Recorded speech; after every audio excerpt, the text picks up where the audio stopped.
Ce faci, Foca? Da, bine, mă, uite. Focă, ce-i cu boschetarul ăsta fumigenă? Rachere, scopul și durata vizitei. Repede. Am venit. Focă, tu ai comandat pizza. Puneți-aș brânza pe abla de hămesit. Mie mi-ai luat? Am venit după voi. Evident, noi eram deja aici. Sunt moartea.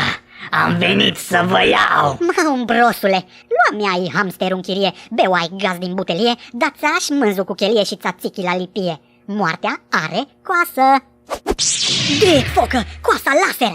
Bă, există o singură posibilitate. Ori ești ceva frizer futurist și vrei să-mi faci freza la cuc, caz în care ne p***im fanatic în duel intergalactic, ori ești moartea și atunci... Mă, prea banalule, noi suntem roboți, nu murim. Să mor tu? E criză.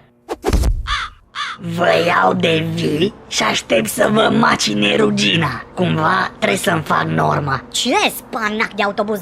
Unde p***lu șerbe ne-ai adus ciontosule? Tu ești cam impertinent așa.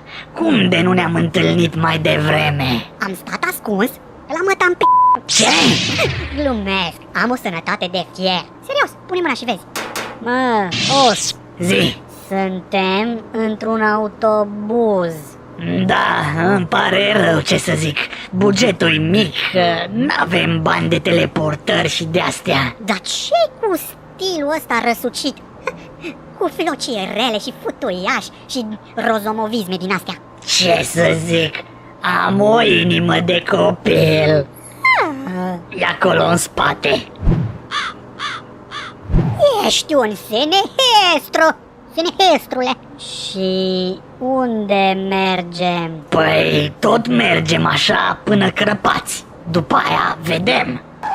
Costele, fiți arnit for speed-ul, dracu. Vrei să ne omori?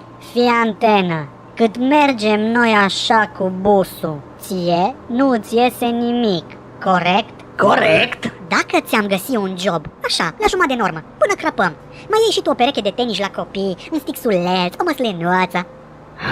Abstract. Nu trebuie să faci mare lucru. Fierb emoțiile în mine, oare se descurcă? Uită-te și vezi.